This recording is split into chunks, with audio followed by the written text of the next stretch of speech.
اعوذ باللہ من الشیطان الرجیم بسم اللہ الرحمن الرحیم۔ ناظرین، پہلوانی کی تاریخ میں بہت سے سورماؤں نے دنیا میں شہرت پائی۔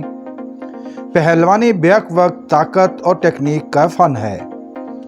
میں ساجد بھٹی اور آپ دیکھ رہے ہیں ہماری سیریز وہ کون لوگ تھے، اور آج ہم آپ کے لیے لے کر آ رہے ہیں کشتی کے کھیل میں عالمی شہرت پانے والے فخر پاکستان اور رستم پاکستان محمد زبیر اور جھارا پہلوان کے حالات زندگی کے بارے میں ایک انتہائی معلوماتی اور دلچسپ ویڈیو۔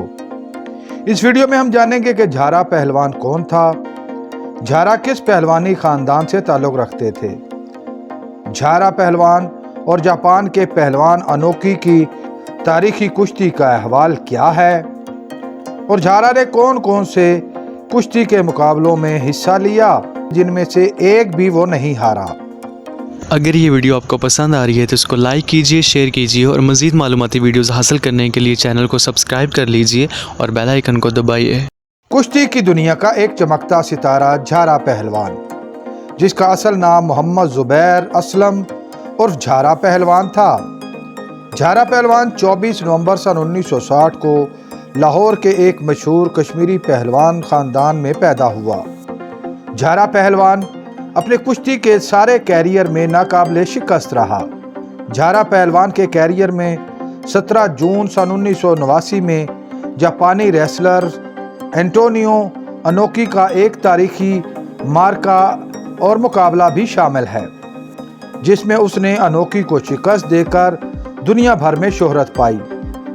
جھارا پہلوان نے لاہور موہنی روڈ پر واقع بھولو پہلوان کے اکھاڑے سے کشتی کے فن کے سیکھنے کا آغاز کیا۔ اس کے استادوں میں استاد اسلم پہلوان اور ارشد بجلی پہلوان کے نام سب سے نمایاں ہیں۔ جھارا پہلوان کا تعلق لاہور کے مشہور بھولو برادران کے خاندان سے تھا۔ بھولو برادران گاما پہلوان کے خاندان سے ہی تھے۔ یہ خاندان سن 1850 عیسوی سے کشتی کے کھیل کے ساتھ جڑا ہوا تھا۔ اس خاندان میں بھولو پہلوان، اسلم پہلوان، اکرم پہلوان اور گوگا پہلوان انتہائی نمایاں پہلوان ہوئے۔ یہ سب امام بخش پہلوان کے بیٹے تھے، جو کہ رستم ہند کہلاتا تھا۔ انہی میں سے اس کا بھتیجا گاما پہلوان بھی مشہور ہوا۔ گاما پہلوان کے بعد اس خاندان میں سب سے زیادہ شہرت پانے والا پہلوان جھارا پہلوان تھا۔ جھارا پہلوان ماں اور باپ دونوں کی طرف سے پہلوان خاندان سے تعلق رکھتا تھا۔ پہلوانوں کی زبان میں ایسے پہلوان کو جس کے ماں اور باپ دونوں پہلوانی کے خاندان سے ہوں انہیں اصیل بوٹی کہا جاتا ہے۔ جھارا پہلوان بھولو پہلوان کے بھائی امام بخش کے پوتے اور گاما کلو والا پہلوان کے نواسے تھے۔ جھارا پہلوان نے 13 سال کی عمر میں منٹو پارک لاہور میں ملتان کے زوار حسین پہلوان کے ساتھ پہلا مارکا لڑا۔ زوار حسین اپنے زمانے کا ایک مشہور پہلوان تھا، جو عمر اور تجربے میں جھارا سے بہت بڑا تھا، لیکن جھارا نے اسے چند سیکنڈ میں ہی پچھاڑ دیا۔ اس شاندار کامیابی کے بعد جھارا نے پیچھے مڑ کر نہیں دیکھا۔ 16 سال کی عمر میں اس کی دوسری کشتی محمد افضل عرف گوگا پہلوان سے ہوئی۔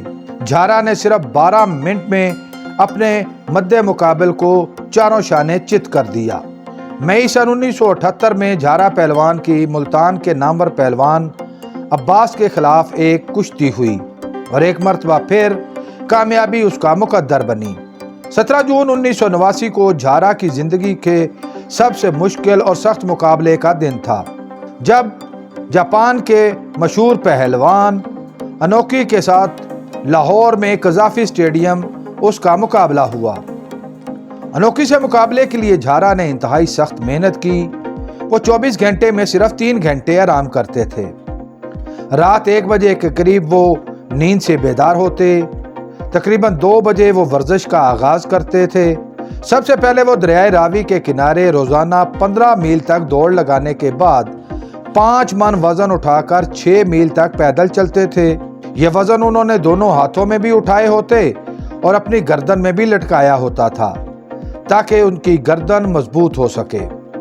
اس کے علاوہ 3000 ڈنڈ اور 5000 بیٹھک بھی روزانہ لگاتے تھے۔ پھر مختلف پہلوانوں کے ساتھ ان کی کشتی کروائی جاتی۔ یہ سلسلہ تقریباً دوپہر 12 بجے تک جاری رہتا۔ طاقت کے لیے وہ 5 سے 7 لیٹر دودھ، بادام کی سردائی، گوشت کی یخنی اور بھنا ہوا گوشت کھاتے تھے۔ پھر مقابلے کا دن آن پہنچا۔ مقابلے سے ایک روز قبل انگلینڈ میں کرکٹ ورلڈ کپ کا دوسرا عالمی میلہ بھی سجا ہوا تھا۔ پاکستان کی ٹیم لیڈز کے میدان میں انگلینڈ کے مد مقابل تھی۔ جون میں لاہور کی گرم اور سلگتی ہوئی دوپہر میں قذافی اسٹیڈیم میں پہلوانی کے زبردست مقابلے کی تیاریاں جاری تھیں۔ انتظامیہ کی طرف سے عارضی ہسپتال اور ٹوائلٹس بنائے جا رہے تھے، کرسیوں کی ترتیب سیدھی کی جا رہی تھی، ایمبولینس اور فائر بریگیڈ کے عملے کو بھی ہائی الرٹ رہنے کا حکم دیا گیا۔ لاہوریوں نے یہ رات شاید کھلی آنکھوں کے ساتھ ہی گزاری تھی۔ 17 جون کی صبح کے اخبارات سے پاکستان کی انگلینڈ سے 14 رنز کی شکست کی خبر غائب تھی۔ اس روز کی سب سے بڑی خبر انوکی اور جھارا کی چیلنج کشتی تھی، جو آج رات قذافی اسٹیڈیم میں ہونا تھی۔ سٹائل کشتی میں یہ مقابلہ نہ صرف جھارا کی زندگی بلکہ انوکی کی زندگی کا بھی شاید سب سے بڑا مقابلہ ہونے جا رہا تھا۔ جون سن 1989 کو انٹونیو انوکی کی پاکستان آمد سے قبل ہی جھارا اور انوکی کے مقابلے کی خبریں شہ سرخیوں میں شائع ہونے لگی۔ اخبارات کے اشتہارات میں پہلے سے ہی ٹکٹ بک کروانے کی ہدایات جاری ہونے لگیں۔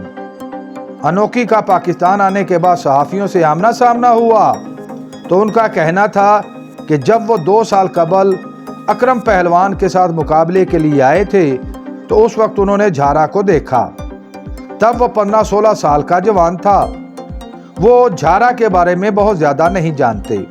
اس وقت انوکی کی عمر 36 سال تھی جبکہ جھارا 19 سال کے نوجوان تھے۔ ماہرین کے مطابق بظاہر یہ ایک یک طرفہ مقابلہ ثابت ہو سکتا تھا کیونکہ جھارا کا یہ پہلا بین الاقوامی مقابلہ تھا، جبکہ انوکی بہت سے بین الاقوامی مقابلوں میں حصہ لے چکے تھے۔ انوکی نے خود بتایا کہ اس نے اس کشتی کے لیے معمول کی تیاری کی ہے۔ شاید اسے بھی گمان تھا کہ جھارا تو ابھی کل کا بچہ ہے۔ انہیں علم تھا کہ جھارا نے 8 ماہ کی سخت تیاری کی ہے کیونکہ انہیں اپنے چچا اکرم پہلوان کی شکست کا بدلہ لینا تھا اور خاندان کی عزت کو بھی بحال کرنا تھا۔ اتوار شام 6 بجے قذافی اسٹیڈیم 40,000 تماشائیوں سے کھچا کھچ بھرا ہوا تھا۔ مقابلے کے لیے میدان کے درمیان میں 40 فٹ چوکور خصوصی رنگ تیار کیا گیا۔ مقابلہ 8 بجے شروع ہوا۔ پہلا راؤنڈ بغیر کسی سکور کے ختم ہوا۔ دوسرے میں بھی دونوں پہلوان ناقابل شکست رہے۔ تیسرا اور چوتھا دور بھی اسی طرح گزر گیا۔ تماشائی جہاں خوب محظوظ ہو رہے تھے وہیں سب کی دل کی دھڑکن دھک دھک کر رہی تھی۔ 6 فٹ 4 انچ قد کا مالک دیوک احمد انوکی پہلوان اس 19 سالہ 6 فٹ 2 انچ کے نوجوان پر قابو پانے میں ناکام رہا۔ 5ویں راؤنڈ میں بھی ایسی ہی صورتحال رہی کہ کمپیئرز نے وقت ختم ہونے کا اعلان کر دیا۔ گھنٹی بجی تو انوکی جھارا پہلوان کے پاس آیا اور اس نے اس کا ہاتھ پکڑ کر فضا میں بلند کر دیا۔ ایسا کرنا تھا کہ عوام کے جذبات کا سمندر امڈ آیا۔ ان کا خیال تھا کہ انوکی نے شکست تسلیم کر لی ہے۔ باقاعدہ اعلان سے قبل ہی عوام نے جھارا کو کندھوں پر اٹھا لیا اور نعرے بازی شروع کر دی۔ ایسی بھگدڑ مچی کہ پولیس کی لاٹھی بھی قابو میں نہ رہی۔ جھارا کے حامیوں نے فتح کا جشن منانا شروع کر دیا جبکہ انوکی کے مینیجر کا کہنا تھا کہ یہ مقابلہ برابری پر ختم ہوا ہے۔ اگلے دن اخبارات میں شائع ہونے والی رپورٹس میں ریفری کا بیان بھی شامل تھا جس میں پولش ریفری برنارڈو جوسکی کا کہنا تھا کہ تکنیکی طور پر جھارا پہلوان ہی فاتح ہے، لیکن جج صاحبان کو اس کا باضابطہ اعلان کرنے دینا چاہیے تھا، جبکہ انوکی کے مینیجر شیما کا موقف تھا کہ یہ مقابلہ برابری پر ختم ہوا ہے کیونکہ دونوں کے پوائنٹس برابر ہیں۔ انوکی نے وطن واپسی سے قبل ایک پریس کانفرنس میں کہا کہ میرا جھارا کا ہاتھ اٹھانے کا مطلب اس کی حوصلہ افزائی تھا اور میں امریکہ میں بہت سے مقابلوں میں مخالف پہلوانوں کی اسی طرح حوصلہ افزائی کرتا رہا ہوں۔ انوکی کے ساتھ اس مقابلے کے بعد جھارا اور انوکی کے درمیان گہری دوستی شروع ہو گئی۔